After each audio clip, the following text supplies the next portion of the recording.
कुछ दिनों के बाद। अरे मम्मी जी, बहुत दिन से पिज्ज़ा नहीं खाया, मंगवाइए ना।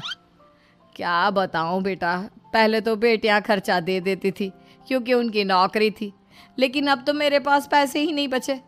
थोड़े बहुत पैसे हैं जो बच्चों की डिलीवरी में काम आएंगे। लेकिन मम्मी जी, आपकी बेटियों को वापस आने में तो अभी बहुत वक्त बाकी है। वही सोच सोच कर परेशान हो रही हूँ। सोच रही हूँ कल से दूध भी बंद करवा देती हूँ।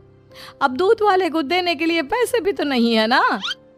अरे नहीं नहीं मम्मी जी, अगर दूध भी बंद करवा दोगी तो मुझे चाय कहाँ से मिलेगी, और चाय के बिना मैं तो मर ही जाऊंगा। क्या करूं बेटा, इसके अलावा हमारे पास कोई ऑप्शन नहीं है। मेरे पास पैसे ही नहीं बचे। इस तरह कावेरी जी धीरे धीरे अपने तीनों दामादों को पैसे देना बंद कर देती हैं और घर में खाने पीने की चीज़ें लाना भी बंद कर देती है। अब वो तीनों बुरी तरह से परेशान होने लगे थे और इसलिए एक दिन तीनों प्लान करके घर से बाहर निकलते हैं। और बाजार में जाने के बाद, यार अच्छा खाना खाए हुए कितने दिन हो गए, पता नहीं कब अच्छा खाना मिलेगा। हमारी बीवियों के जाने के बाद तो हमारी हालत भिखारियों जैसी हो गई है यार। कुछ भी हो, मुझे तो आज पिज्ज़ा खाना ही खाना है। जेब में 1 रुपया नहीं है और पिज्ज़ा खाएगा, कहाँ से आएंगे पैसे? अरे देख, वहाँ सामने बोर्ड पर क्या लिखा हुआ है, कंप्यूटर पर काम करने के लिए एक आदमी की आवश्यकता है। भाई मैं तो जा रहा हूँ, काम करूँगा और शाम तक पैसे लाकर आराम से पिज्ज़ा खाऊंगा। जा जा, तुझे कोई काम नहीं देने वाला, हम तो घर जा रहे हैं। चल भाई सुमित।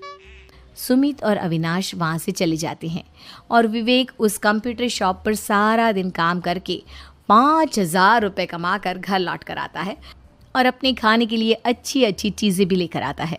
ये देखकर विवेक और सुमित के दिल में भी कुछ पैसे कमाने की इच्छा जागती है। अरे सुबह सुबह कहाँ चल दिए तुम?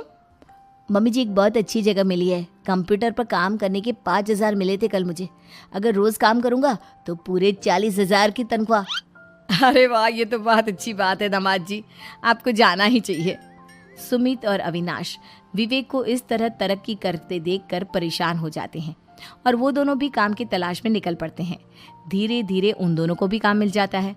अब कावेरी के तीनों दामाद छोटी मोटी नौकरी करके अच्छा पैसा कमाने लगे थे। एक दिन कावेरी उन्हें अपने पास बुलाती है। अरे वाह, विवेक 40,000 कमा लेता है, अविनाश 60,000 और सुमित तुम भी 40,000 के आसपास कमा ही लेते हो। कुल मिलाकर तुम अच्छे खासे पैसे कमा रहे हो बेटा।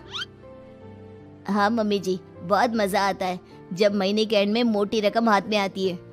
पूछिए मत मम्मी जी, घर में रहकर रोटी बना बना कर और तो जैसा महसूस होने लगा था मुझे तो। हाँ बेटा, तुम तीनों की बात तो बिल्कुल ठीक है। और जानते हो, अब तुम तीनों की पत्नियां भी वापस लौट कर आने वाली है। लेकिन मम्मी जी, अभी तो उन्हें गए सिर्फ 2 महीने हुए हैं। आपने तो कहा था वो 4 महीने के बाद लौट कर आएंगी। ऐसा कुछ नहीं है बेटा, मैं सिर्फ तुम तीनों को सबक सिखाना चाहती थी कि आदमी घर में बैठकर बीवी की कमाई खाता हुआ अच्छा नहीं लगता। इस दुनिया में हर इंसान को मेहनत करनी चाहिए, काम करना चाहिए, चाहे वो औरत हो या आदमी, ताकि अपने परिवार को संभाल सके। कावेरी की बात सुनकर उन तीनों को अपनी गलती का एहसास होता है और कावेरी उन्हें सच बता देती है कि ईशा, सुहाना और मोहिनी शहर में ही कहीं दूसरी जगह रह रहे थे। शाम के वक्त उन तीनों की पत्नियां लौट कर आ जाती है और कावेरी जी का परिवार एक खुशहाल परिवार की तरह रहने लगता है।